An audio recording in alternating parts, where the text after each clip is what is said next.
Bonjour et bienvenue dans cette vidéo. Dans cette vidéo, je vais vous présenter la structure que l'on utilise tous pour se construire, pour découvrir son identité. Mais c'est également une structure qu'on va utiliser pour se confronter au dragon de la vie. Alors par dragon, j'entends des difficultés. Ça peut être un deuil, une rupture, un événement qu'on n'attendait pas dans la vie et qui nous met en difficulté. On traverse tous ces moments-là et on utilise tous cette structure pour se confronter à ces difficultés, pour la surpasser. Et puis dans la quête de soi, on suit également cette trame. Alors vous avez ici 6 archétypes.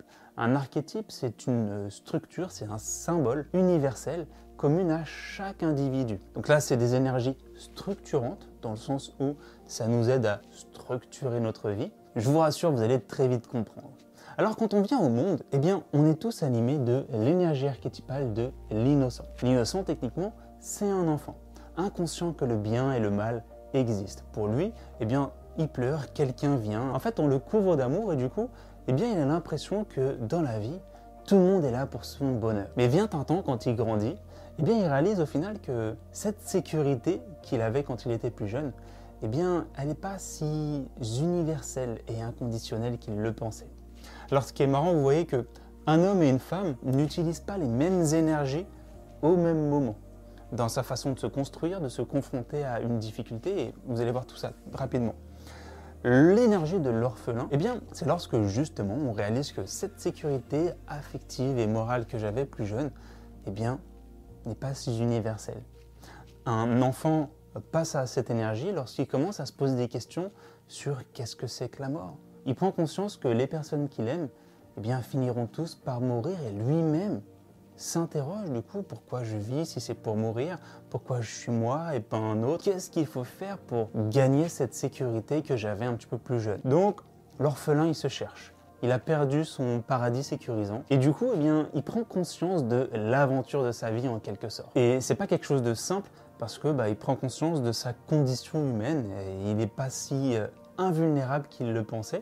Et du coup, il va adopter 2 énergies différentes pour répondre à cette vulnérabilité. Alors, un homme, il a tendance à utiliser l'énergie du guerrier pour gagner sa place dans la société, pour retrouver cette sécurité qu'il avait quand il était plus jeune.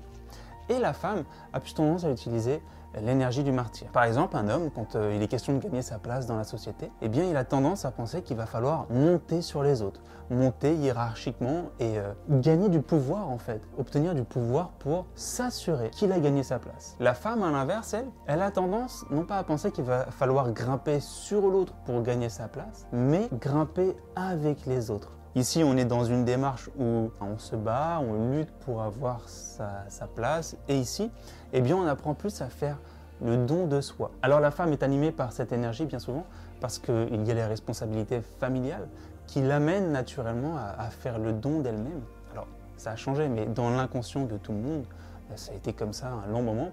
Et du coup, c'est pour ça que un homme et une femme utilisent des énergies différentes. Ici, bien souvent, il y a le mari, les enfants à s'occuper, ce genre de choses. Et c'est ce qui pousse en fait la femme à faire le don d'elle-même, à sa vie de famille, avant d'aller chercher comment gagner sa place et d'aller chercher qui est-ce qu'elle est. Pour résumer, vis-à-vis d'une situation qui peut être compliquée dans la vie, on va dire que ici, l'homme utilise cette énergie pour faire face au dragon. Il va y aller, il va foncer dedans. Et la femme, avec l'énergie du martyr, elle va apprendre la félicité du sacrifice. Elle va espérer qu'en donnant d'elle-même, la difficulté va passer. Alors encore une fois, ce n'est pas une généralité.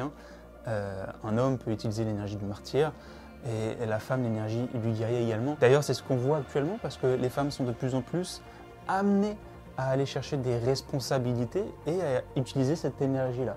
Mais traditionnellement, c'est comme ça qu'on évoluait. Et c'est pour ça que quelquefois, il peut y avoir des remises en question quand un homme est trop dans l'effacement et une femme est trop dans la quête du pouvoir un petit peu plus jeune. Mais encore une fois, ce ne sont que des généralités. Vient ensuite l'énergie archétypale du vagabond. Alors ça, c'est en quelque sorte une énergie de fuite face au dragon ou face à la quête de moi-même. C'est trop compliqué de me battre, je fuis. Et là, c'est fatigant de faire le don de soi. Pareil, c'est une fuite. Mais en quelque sorte, quand on reste trop longtemps dans cette énergie-là, on a tendance à fuir ses responsabilités, mais en même temps, on se fuit soi-même. Tout simplement parce qu'on ne se confronte pas au dragon et c'est ce qu'il faut faire pour évoluer. Donc ce qui est amusant ici, c'est qu'en fait, ça montre une transition. La personne qui s'est battue pour gagner sa place, elle se rend compte qu'en faisant le don d'elle-même, il y a plus de félicité à obtenir. Et puis, il y a plus de plaisir également. Et une personne qui a fait le don d'elle-même, donc pour sa famille, ou alors qui a toléré la difficulté, eh bien, réalise qu'il est grand temps de se confronter à la dureté de sa vie, à vivre pour elle, et ce genre de choses. Alors, ce qui est amusant, c'est que ça correspond également avec deux périodes de la vie d'un homme et une femme. Ici, ça pourrait correspondre, on va dire, à la ménopause. Il y a ce changement d'énergie. Je réalise que je vais plus pouvoir donner la vie, et du coup, on se sépare en quelque sorte de ce don de soi qu'on faisait avant et qui nous animait, simplement parce que et c'est la femme qui transmet la vie.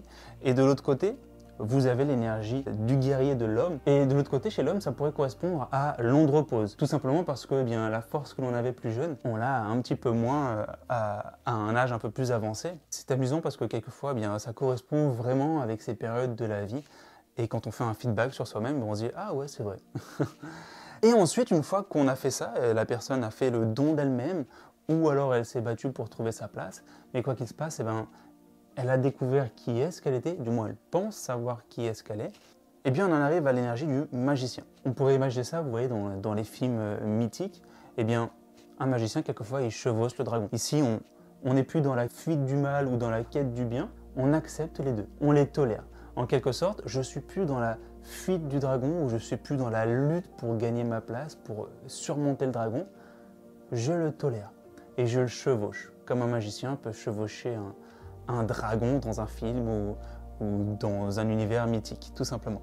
Donc voilà, c'est vraiment intéressant de regarder comment on chemine, comment on structure notre quête identitaire, ou simplement la façon dont on se bat contre quelque chose de nouveau, contre un deuil, contre une difficulté qui se présente dans notre vie.